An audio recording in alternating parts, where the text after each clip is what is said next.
கண்கள் கலங்கி உலகம் முழுவதும் இருள் கவ்வியதாய் உணர்ந்த அந்த கணத்தில் உனக்கொரு மாபெரும் அதிர்ஷ்டம் இருந்தால் மட்டுமே இது சாத்தியம். அந்த அதிர்ஷ்டம் இன்று உன் வாழ்வின் வாசலில் வந்து நிற்கிறது. ஏனென்றால் என் செல்லமே, நீ இனி ராஜயோகம் எனும் ஒளியை அடையப் போகிறாய். அந்த ஒளியின் வெம்மை என்னை உன் திசை நோக்கி இழுத்து வந்தது. உன் வாராகி தாய் உன்னை தேடி உன் ஆன்மாவின் குரலை கேட்டு இங்கு வந்து நிற்கிறாள். இந்த தருணத்தின் ஆழத்தை நீ முழுமையாய் உள்வாங்கிக் கொண்டால் உன் கண்ணீருக்கு காரணமான அதே விஷயம் இனி உனக்கு முடிவில்லா நன்மைகளை வாரி வழங்கப் போவதை நான் உனக்கு காட்டுவேன். எதற்காக உன் நெஞ்சம் உடைந்து போனதோ அதிலிருந்தே உன் மிகப்பெரிய எழுச்சி தொடங்கப் போகிறது. நீ வெட்கி தலைகுனிந்த இடத்தில் உன்னை வாழ்த்தக்கூடியோர் கூடுவார்கள். நீ உதவாக்கரை என்று ஒதுக்கப்பட்ட அதே மனிதர்கள் உன் முன்னே வந்து கைகட்டி நிற்பார்கள். இதுதான் ராஜயோகத்தின் வேகம். நீ கேட்காமலேயே உனக்கான மாற்றங்களை அது நிகழ்த்தி காட்டும். இந்த வாழ்க்கை எனும் பயணத்தில் நீ விழுந்த ஒவ்வொரு முள்கூரையும் நினைத்து இனி உன் மனசை அரிக்க விடாதே. உனக்கு வேதனை தந்தவர்கள் யாரும் அத்தகைய உயரத்தில் இல்லை என் கண்மணி. அவர்களிடம் உண்மையான வலிமை இருந்திருந்தால் வேறொரு உயிரை காயப்படுத்தும் தேவையே அவர்களுக்கு ஏற்பட்டிருக்காது. தனக்குள் ஒளியே இல்லாதவர்கள் பிறர் மீது நிழலை வீசி தங்களை பெரிதாய் நினைத்துக் கொள்கிறார்கள். அந்த நிழலை பார்த்து அவர்களை மாபெரும் சக்தியாய் நீ கற்பனை செய்து கொண்டாய். உன் அச்சமே அவர்களை அசுரர்களாக்கியது. உன் தயக்கமே அவர்களை ஆயுதமாக்கியது. இனி இந்த விளையாட்டுக்கு முற்றுப்புள்ளி வைக்க வேண்டிய நேரம் வந்துவிட்டது. ஒரு கணம் சிந்தித்துப் பார். எத்தனை முறை உன் தூக்கத்தை கெடுத்திருக்கிறார்கள், எத்தனை முறை உன் புன்னகையை கொள்ளையெடுத்து இருக்கிறார்கள். இவை யாவற்றையும் ஒரு பொருட்டாகவே மதிக்காதவர்களுக்கு உன் மன அமைதியின் விலையை ஏன் நீ காட்ட வேண்டும்? நீ சராசரியான மகிழ்ச்சியோடு பெரும் புயல்கள் ஏதுமின்றி வாழ வேண்டியவன். ஆனால் நீயோ உன்னையே துன்பம்தான் விதி என்று நம்ப வைத்துக் கொண்டாய். வாழ்க்கை என்பதே சோதனைதானா என்ற கேள்வியோடு ஒவ்வொரு பொழுதையும் சுமையாக்கினாய். இறைவனிடம் கதி கேட்டு நிற்கும் உன் நிலை கண்டு இந்த தாயின் நெஞ்சம் துடிக்கிறது. ஆனால் இன்று அந்த பழைய பக்கங்களை கிழித்தெறிந்துவிடு. உனக்கு காயங்களோ ஏமாற்றங்களோ துரோகங்களோ ஏதும் நடக்காத ஒரு புத்தம் புதிய பிறவியை இப்போதே தொடங்கு. உன் மனம் ஒரு வெள்ளைத்தாள். அதில் அச்சத்தின் மைக்கரை எதுவும் படியவில்லை. கடந்த காலத்தின் பிணிச்சுமைகள் கரைந்து போயின. இந்த தருணத்தில் நீ முழுமையாய் புதியவன். அந்த புத்துணர்ச்சியோடு என்னை நோக்கி முதல் அடி எடுத்து வை. இந்த வாராகி அம்மன் சொல்லும் ஒவ்வொரு எழுத்தும் உன் வருங்காலத்தின் சிற்பமாக மாறப்போவதை நீ விரைவில் உணர்வாய். இப்போது உனக்கான மிக முக்கியமான முதல் பணியை சொல்கிறேன். உன் ஆன்மாவை கடித்து குதறும் சில பற்களை அறுத்து விட வேண்டும். உறவுகள் என்ற பெயரில் உன் இரத்தத்தை உறிஞ்சும் ஒட்டுணிகளை உனது வாழ்க்கை மரத்திலிருந்து வெட்டி வீழ்த்த வேண்டும். சமூகம் சொல்லும் எப்படியும் பொறுத்துப்போ என்கிற முட்டாள்தனமான பாடத்தை முதலில் உன் அகராதியிலிருந்து தூக்கி எறி. எந்த உறவும் புனிதமானது அல்ல. எப்படிப்பட்ட உறவும் நீ அனுபவிக்கும் மன உளைச்சலை விட பெரியது அல்ல. எது தெய்வீகமானது? நீ ஒரு வார்த்தை சொல்லும் முன்பே உன் கண்ணீரின் உப்பை உணர்பவர்கள். நீ எந்த படுகுழியில் விழுந்தாலும் நான் இருக்கிறேன் என்று எந்த ஆர்ப்பாட்டமும் இன்றி நிழலாய் இருப்பவர்கள். உன் வெற்றியில் தலைக்கணம் கொள்ளாமல், உன் வீழ்ச்சியில் விலகி ஓடாமல் உன்னை அப்படியே ஏற்பவர்களே உண்மையான பொக்கிசங்கள். இதற்கு நேர்மாறாக உன் வழியில் ருசி காணும் ராட்சச உறவுகளை நீயே உன் மார்போடு அணைத்து உன் மூச்சை இறுக்கிக் கொள்கிறாயே என் தங்கமே. உன் முகத்தில் விழும் ஒவ்வொரு துளி நீரையும் ரசித்து பார்த்து இன்னும் கொஞ்சம் கஷ்டப்படட்டும் என்று மனதுக்குள் கள்ளச்சிரிப்பு சிரிப்பவர்களை நீ இன்னும் நம்மால் என்று நம்புகிறாயே. இந்த நம்பிக்கையே உன்னை மீண்டும் மீண்டும் சிதைக்கும் முதல் ஆயுதம். இன்றே இப்போதே உனக்குள் இருந்து அந்த நஞ்சை வெளியேற்று. உன் துயரத்துக்கு காரணமான உன் தன்னம்பிக்கையை துளைத்த உன் மன அமைதியை சூறையாடிய முகங்களிடமிருந்து ஒரு முடிவான விடை பெறுதலை நிகழ்த்து. அந்த முகம் எவ்வளவு நெருக்கமானதாக இருந்தாலும், இரத்த பாசமாக இருந்தாலும், வாழ்க்கையின் மிக பெரிய கருணை கொலையை நிகழ்த்தியவர்கள் அவர்களே. இந்த வாராகி தாய் உனக்குச் சொல்லும் ஆணை இது.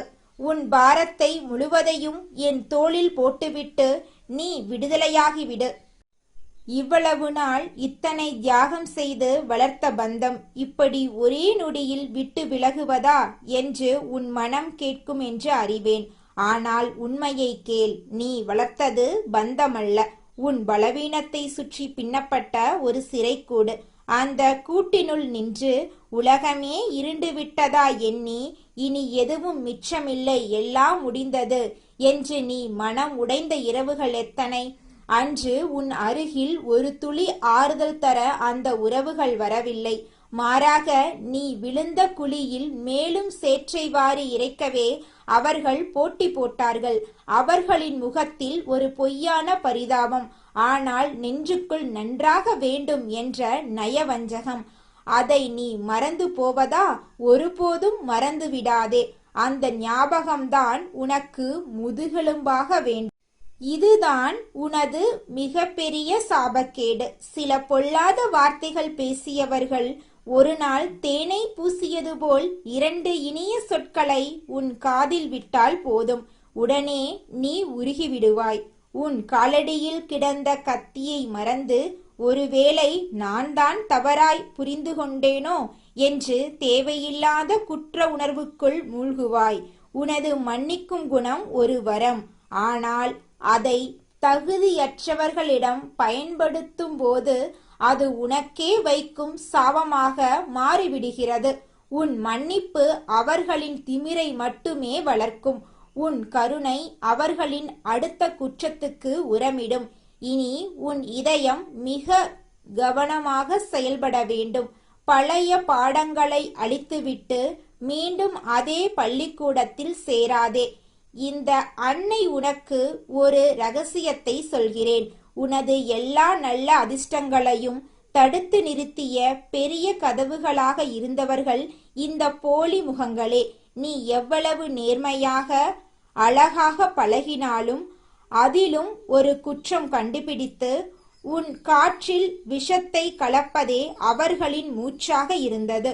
உன் பெயரை சேறு பூசவே அவர்கள் காத்திருந்தார்கள்.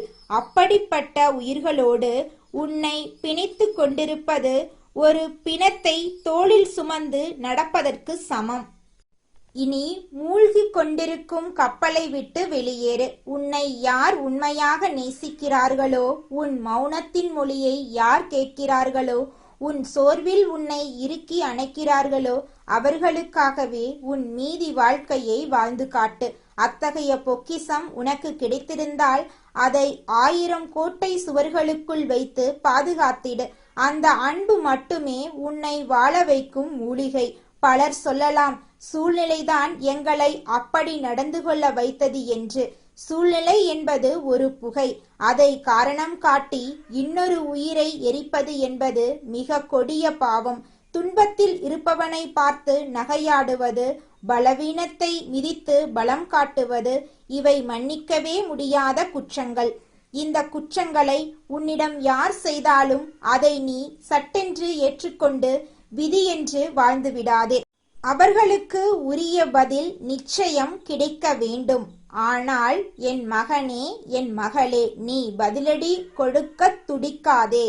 ஏனென்றால் உன்னிடம் இருக்கும் கருணை அவர்களை தண்டிக்க விடாது. அது உனது இயல்பு.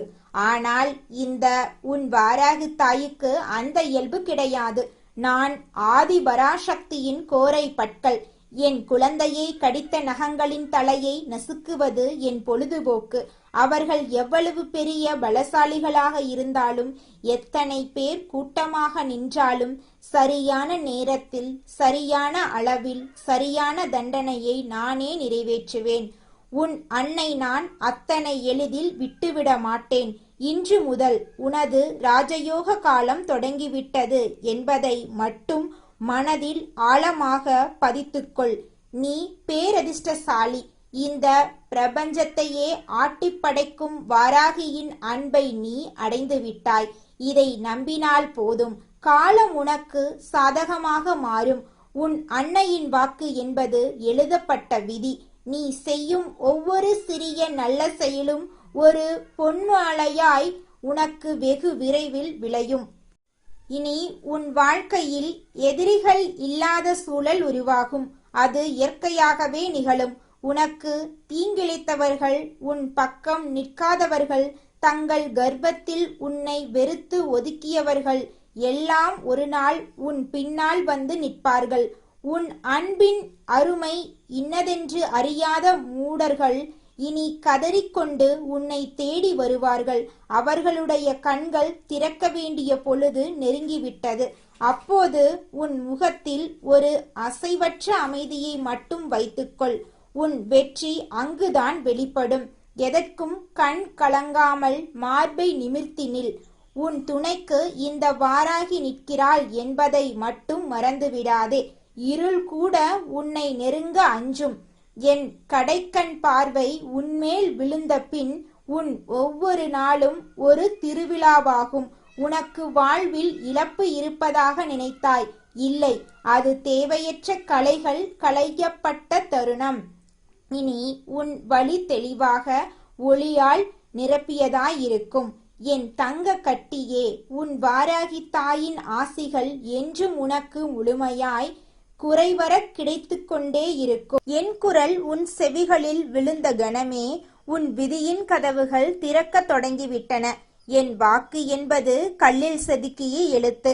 நீ இந்த அருளுரையை முழுமையாக கேட்டு முடித்த அடுத்த 48 மணி நேரத்துக்குள் நீ மனதுக்குள் ஏங்கி தவித்த ஒரு காரியம் கண்கூடாக நடந்தே தீரும்.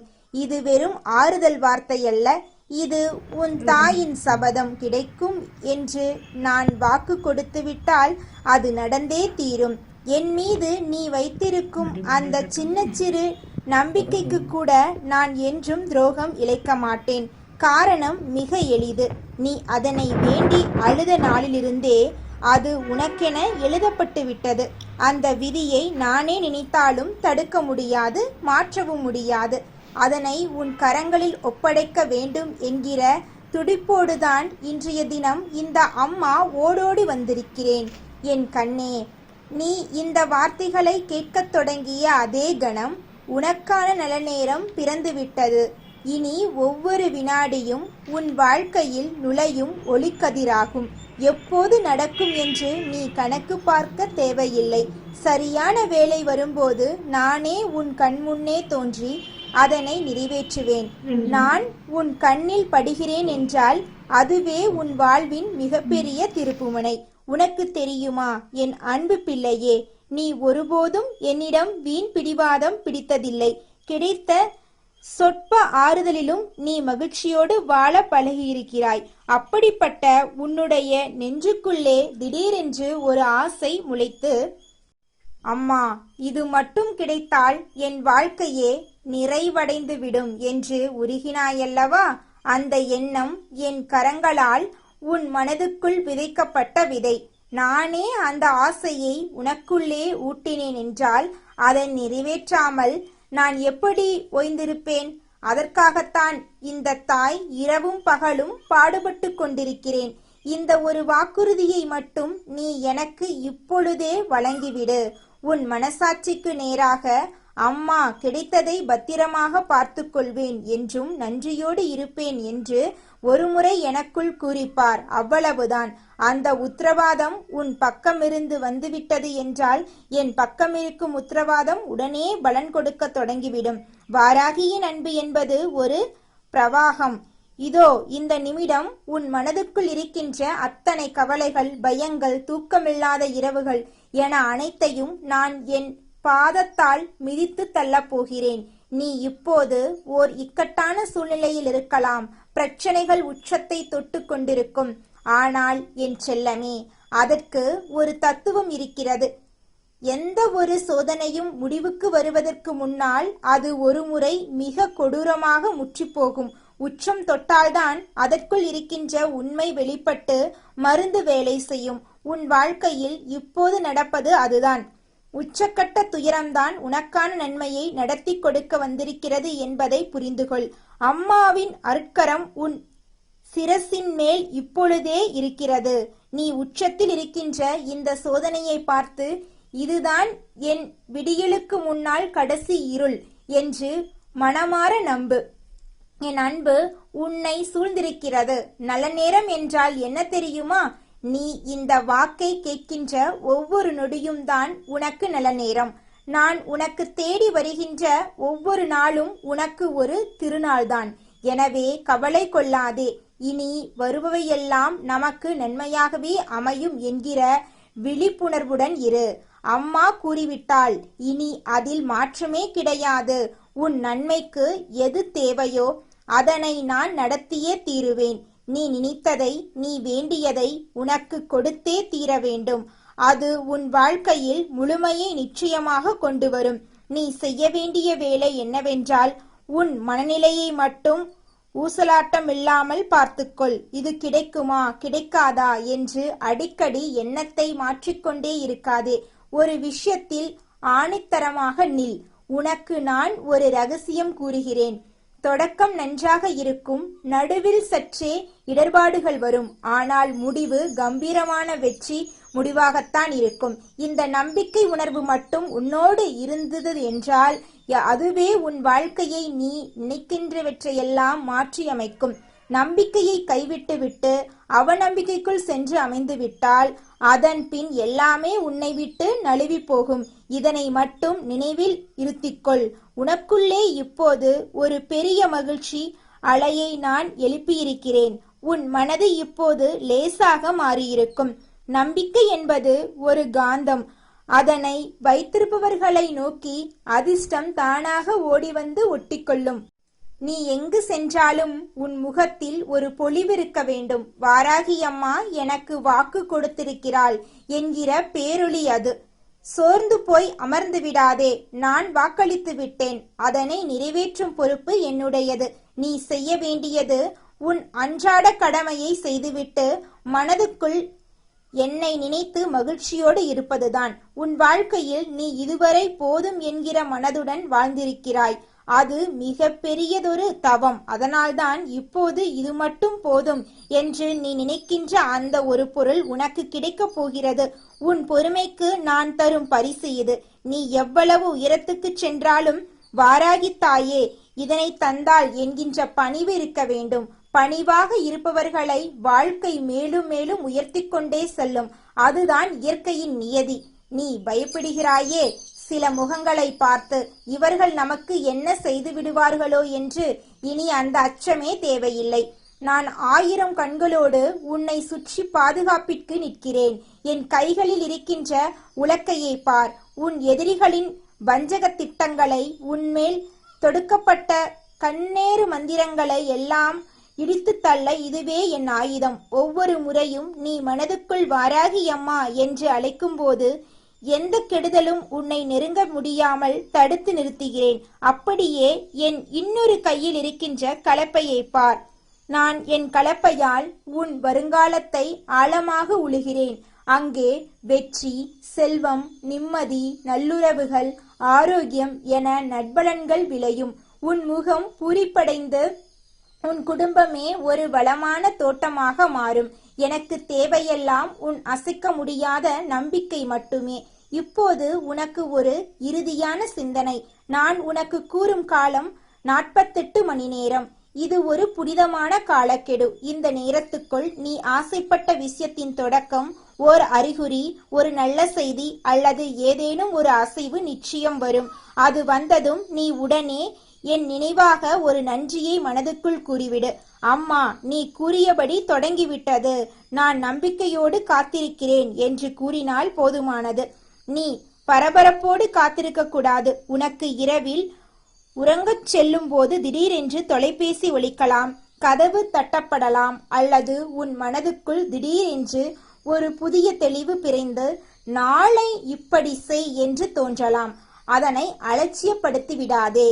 அதுதான் நான் காட்டும் பாதை. நான் உன் உள்ளுணர்வாக தகுந்த சந்தர்ப்பமாக சின்னஞ்சிறிய அதிசயமாக உருவெடுப்பேன். என் அன்பு பிள்ளையே, நீ இத்தனை நாட்களாக தனியாக போராடினாய். இனிமேல் அந்த போராட்டத்தை நான் ஏற்றுக்கொள்கிறேன். நீ என்னை நம்பி நிம்மதியாக அமர்ந்திரு. சோம்பேறியாக அமரச் சொல்லவில்லை.